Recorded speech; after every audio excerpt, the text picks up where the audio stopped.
J-Div is back at it here to give everyone my very first Game of Thrones Season 7 episode review video. Before I get to that, though, pretty important, if you are caught up to the point where I am in rewatching or watching Game of Thrones, or you're just not entirely sure, then you definitely need to take the initiative and pay attention to the episode's title, which of course I'll mention as well as put in the description for you. If that happens to be the case and you're not caught up, it would be my recommendation that you don't watch this video any further just to stay away from any potential spoilers. This will be Game of Thrones Season 7, Episode number 1. Title of this episode is called Dragonstone. This will be my review, reaction, recap after just finishing watching the episode. So, disguised as Walder Frey, Arya kills all the men of House Frey with poison wine. Of course, making up for what happened at the Red Wedding, Season 3, Episode 9, The Reigns of Castamere. And then Arya proceeds south to assassinate Queen Cersei. Cersei is queen now, it's hard to believe. And then makes camp with some friendly Lannister soldiers, one of which was Ed Sheeran, who makes a little bit more than a cameo in the episode, I guess. The Hound and the Brotherhood without banners take shelter in a farm that the Hound once robbed. I think it was either in Season 3 or probably in Season 2. I don't remember exactly which one. The farmer and his daughter, of course, are long dead inside. Beric Dondarrion admits to the Hound that he doesn't know why he's been repeatedly resurrected. Thoros of Myr shows the Hound a vision in the flames of White Walkers passing a mountain that looks like an arrowhead on the march to Eastwatch by the sea. And then at night, the Hound buries the bodies of the farmer and his daughter. Discovering him, Thoros actually helps him, which was, I guess, a touching moment for those two characters. Bran and Meera arrive at the wall. Ed is initially suspicious of them, but then lets them in when Bran reveals his knowledge of the attack at Hardhome. Meanwhile, the White Walkers and Whites march south, and that's how the episode actually started. Jon actually forgives House Karstark and Ned Umber for their father's betrayals of House Stark in favor of House Bolton, despite Sansa Stark's objections, and they swear their loyalty to Jon Snow. Now, Jon orders Tormund and the wildlings to fortify the wall at Eastwatch by the sea, and all the Northerners of age to train for battle.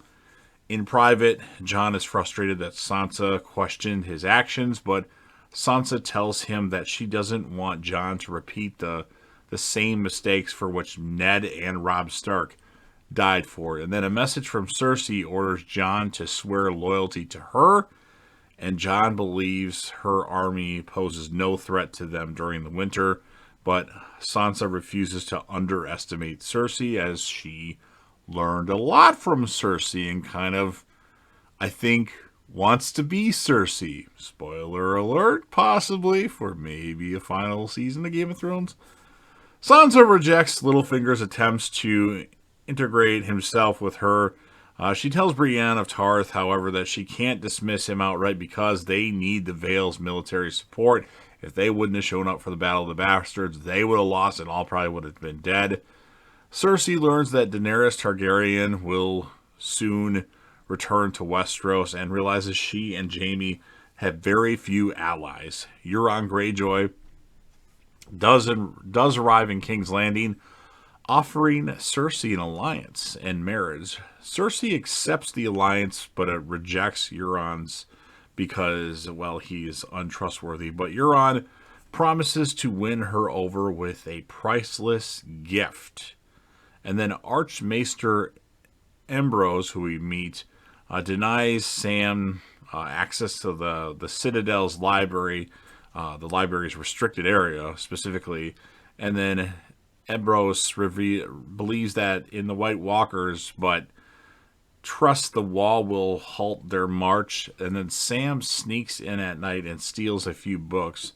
He learns of a very large dragonglass deposit under Dragonstone and sends a raven to inform Jon Snow. Now, Sam encounters Jorah Mormont, who is, of course, a patient, and, well, We find out he's a patient in isolation due to his grayscale, which is worsening. And then Jorah asks if Daenerys has arrived in Westeros, but Sam, as of this moment, doesn't know.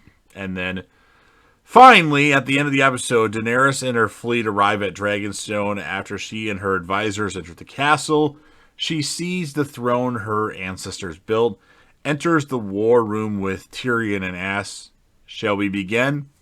And that's how the episode ends. So there was a bit of a wait for this episode when I initially watched it. This was the first episode of Game of Thrones that I watched on the night that it aired, as I finally had caught up with Game of Thrones.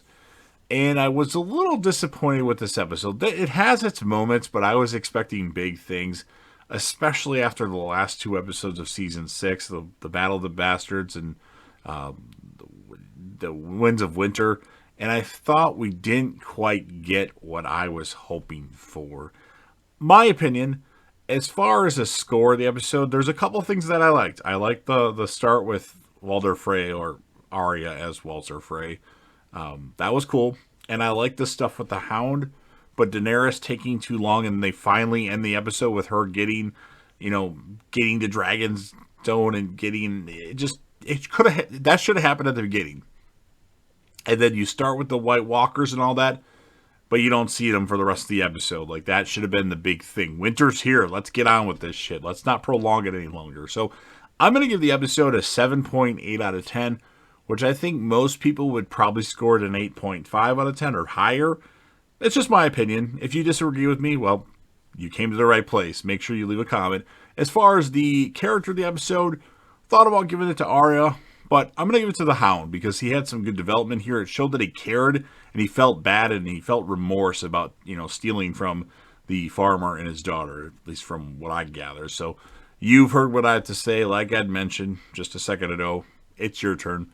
If you're a fan of Game of Thrones, which you probably are if you're watching this video, maybe you don't like the last couple seasons, but if you are, make sure you smash that like button.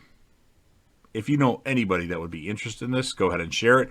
If you like this video so much that you want to put it on all your social media platforms, by all means do that. That would really help me out, and I do appreciate it. Don't forget to sound off in the comments section about your thoughts regarding this episode. What would you score the episode, and who would be your character of the episode? If you want to tell me your favorite moment, that'd be cool too. Of course, I like the Walder Frey stuff with killing all the people in House Frey. That was awesome. Well, she left a couple people alive. And then, of course, last but certainly not least, I want to grow the channel a lot more. That's the plan.